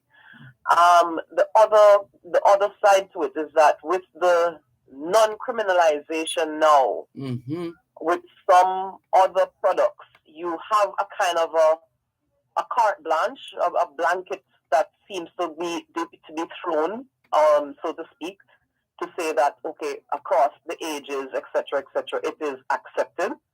And that is one of the very unfortunate messages that I think that we need to definitely seek to correct and make efforts actually, not just seek to correct, but make effort to educate that this is absolutely not so. The decriminalization of marijuana that happened in 2015, there's absolutely no doubt in my mind that it has led to a greater use amongst younger persons, amongst our teenagers, especially amongst our schoolgoers, and the young developing mind. And these individuals are especially prone to the very negative effects that can happen with marijuana use. So many factors, and I do agree that there needs to be a sustained presence in the messaging out there. Yes, I've heard the campaign about good ganja sense in terms of, you know, learning about the medicinal properties and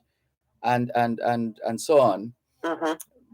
But I just get the impression that the transition wasn't properly thought out, or Agreed. Yeah, it was It was a bit rushed, and it yes. was, to be honest with you, and you know, this is something that the JPA, the Psychiatric Association that I'm a member of, we have always indicated this, that there should be a significant public education campaign around marijuana use, and especially at that time. And you know, it is a stark reality that you do have positive benefits. You can have positive benefits from the use of the substance, but you also have very negative, and especially in the young developing brain, the component of the THC can be quite damaging. The CBD component is the medicinal component, but you cannot consume that in its natural form without also consuming the THC component. Mm-hmm. And you don't know your predisposition. You don't know what and how it might affect you. Yes, how it will interact with your immune system, and what will that produce. Yes, mm-hmm. Yes. Mm-hmm. Mm-hmm. And likewise, many other substances. You know, the whole, you know, mushrooms now, psilocybin mushroom is becoming more and more pervasive and prevalent in our. All right, slow them down a bit for us, please, before you come to the mushroom one, because I only learned of this Molly thing by chance some weeks ago. Actually, that's what is this thing? Because I've also heard. I think I heard his name escapes me now. I think he was on TV talking about it. It's almost like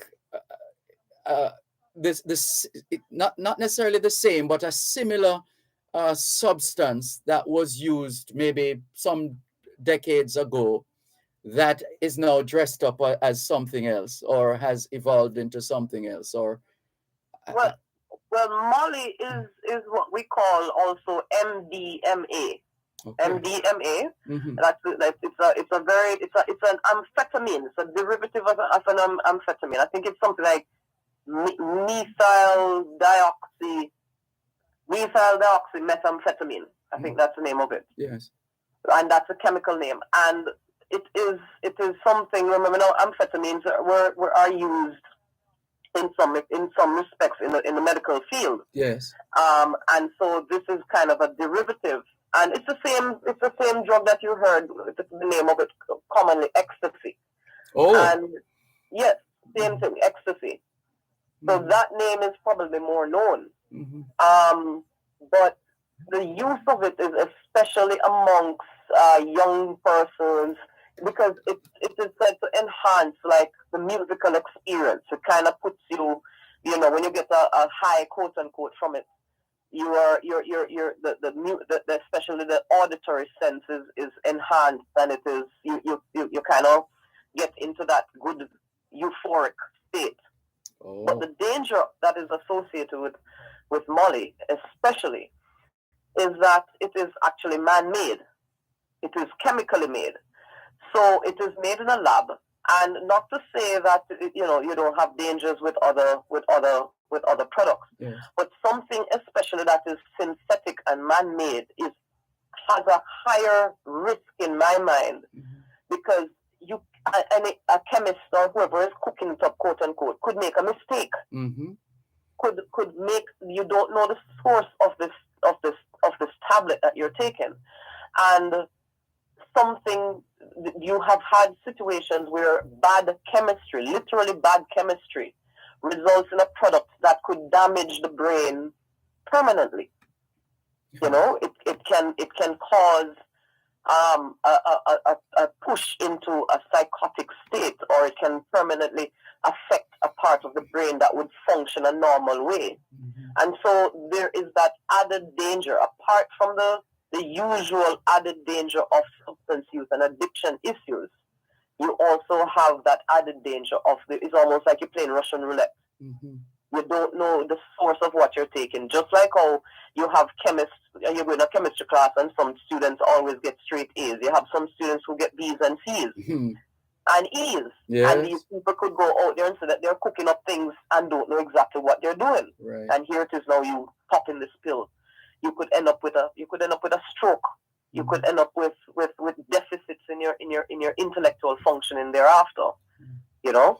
It's just not good for you. Just no. It has no place in being ingested. Hold a moment, please, Dr. Longmore. Let's take a break and come back in just a moment.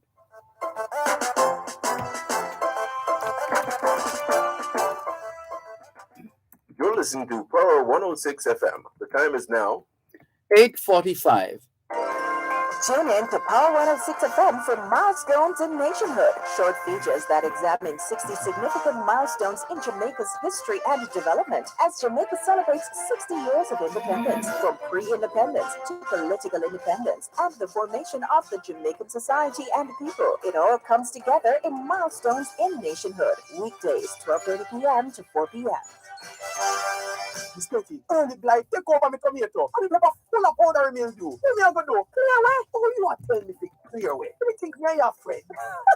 No, Mass Kelso, me I tell you to use Clearway from Newport First and Jamaica. It is a contact and systemic fungicide with protective and curative actions against a wide range of fungal diseases such as anthracnose and early blight in tomato, purple blotch in onion, late blight in potato, leaf spot in peanut, powdery mildew in pepper, and much more.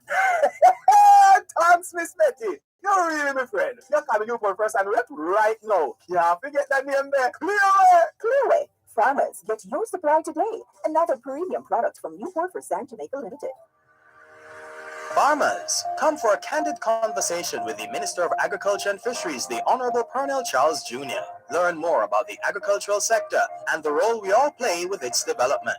That's a Morning with the Minister, every second and fourth Friday of every month during Farm Talk with Alfie McKenzie, right here on Power 106 FM.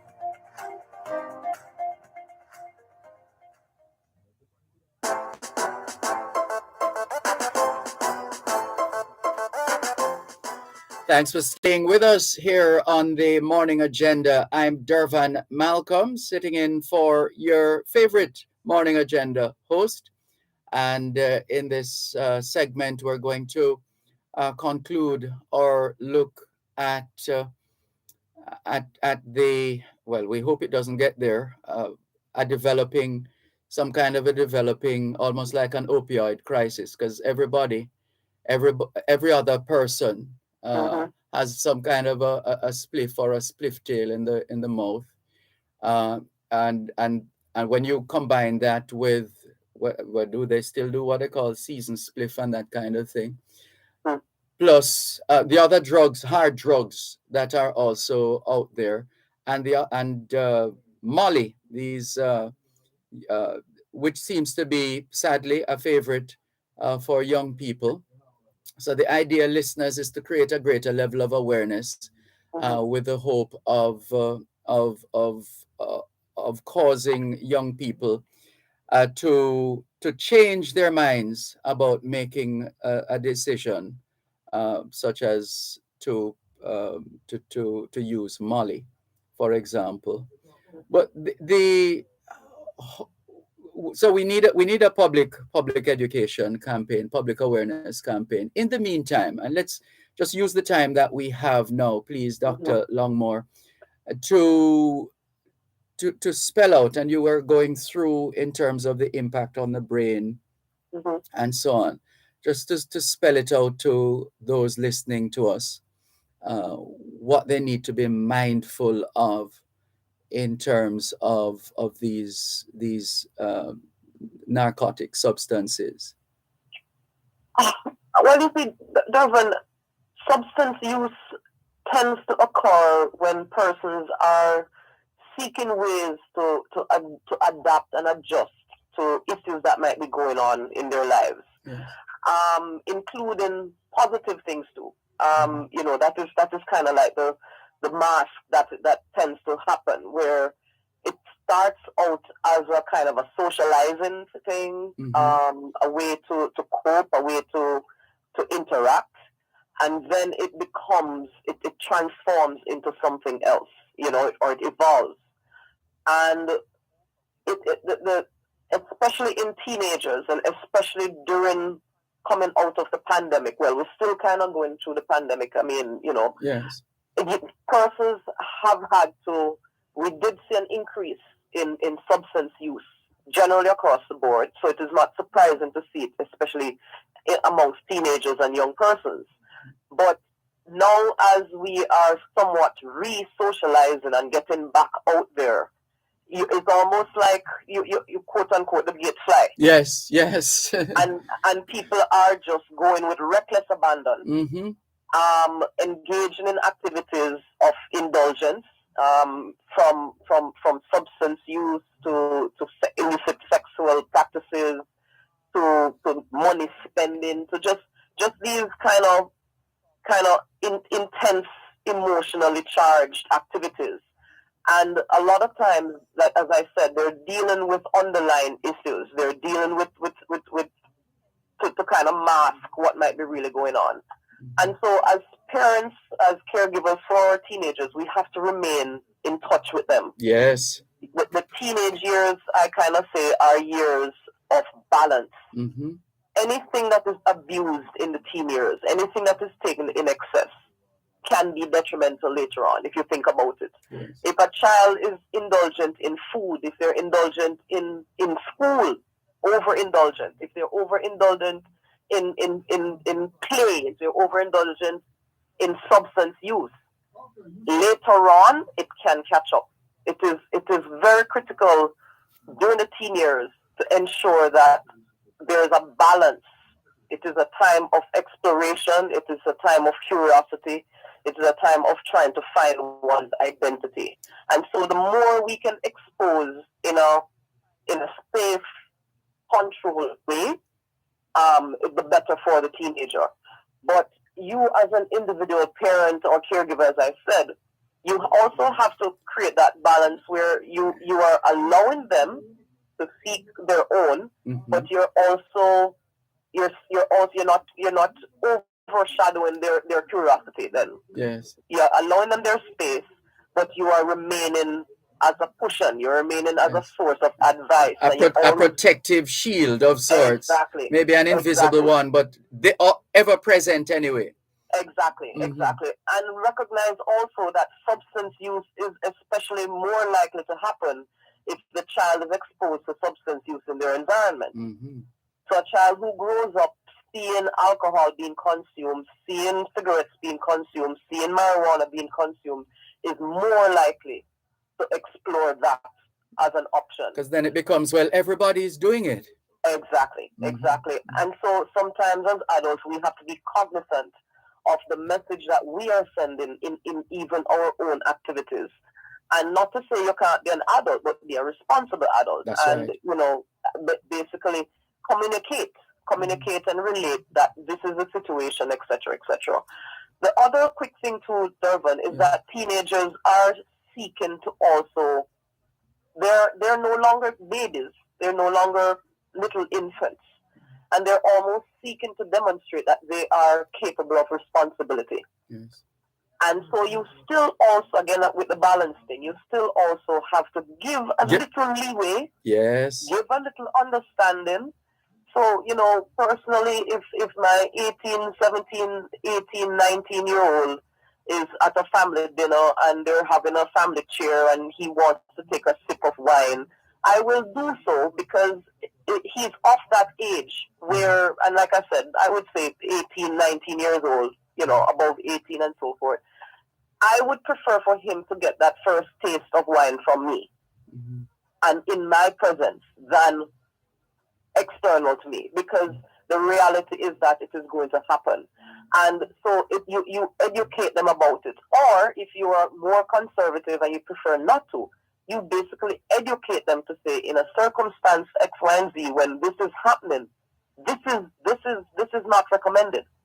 You also want to ensure there was an initiative I think I saw in the UK where there is a safe zone where you have an agreement with your teenager, because this was coming out of the fact that a lot of teenagers were actually harming themselves, committing suicide and self-harming when they feel that they have done something so detrimental that they could not go to their parents.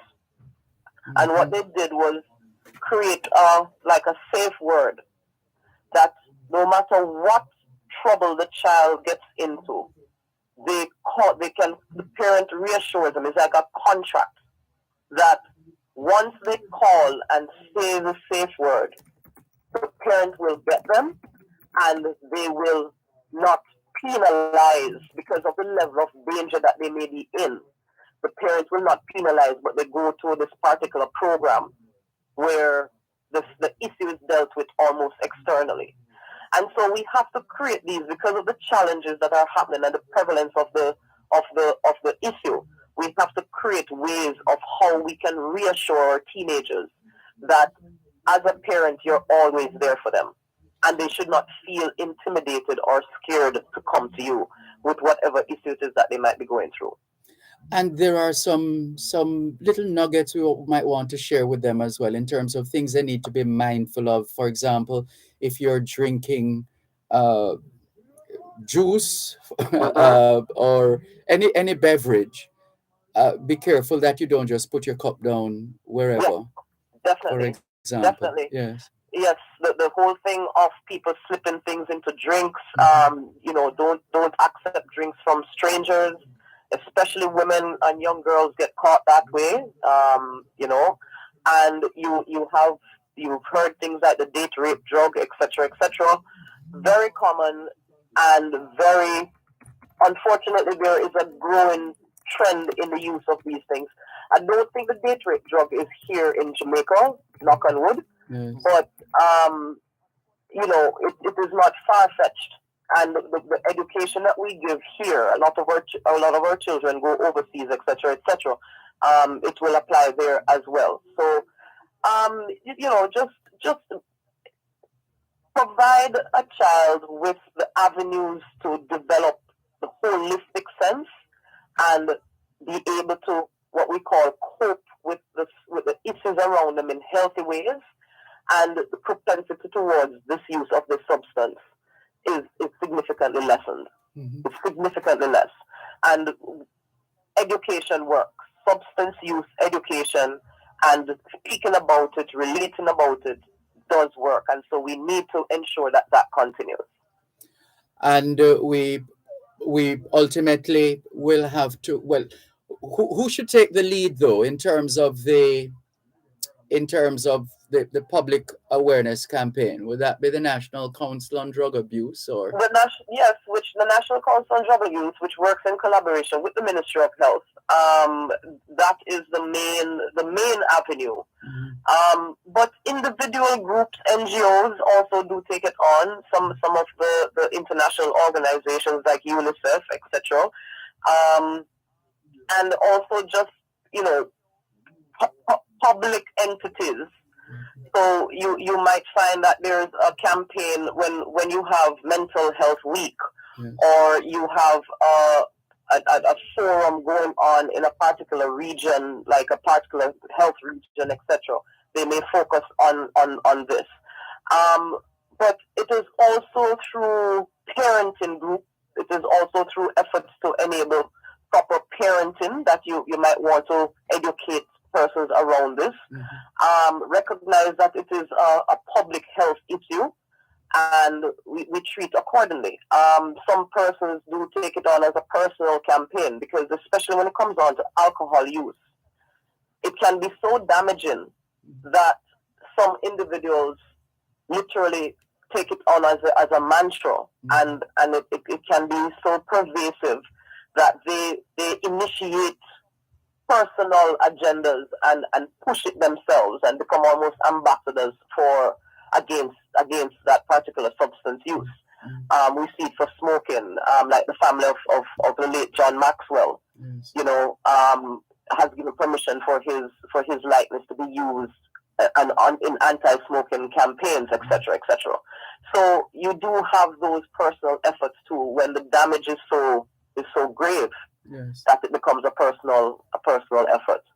Well, we look forward to continue to provide a platform where these matters are discussed and explained. We thank you so much, Senator Dr. Safar Longmore.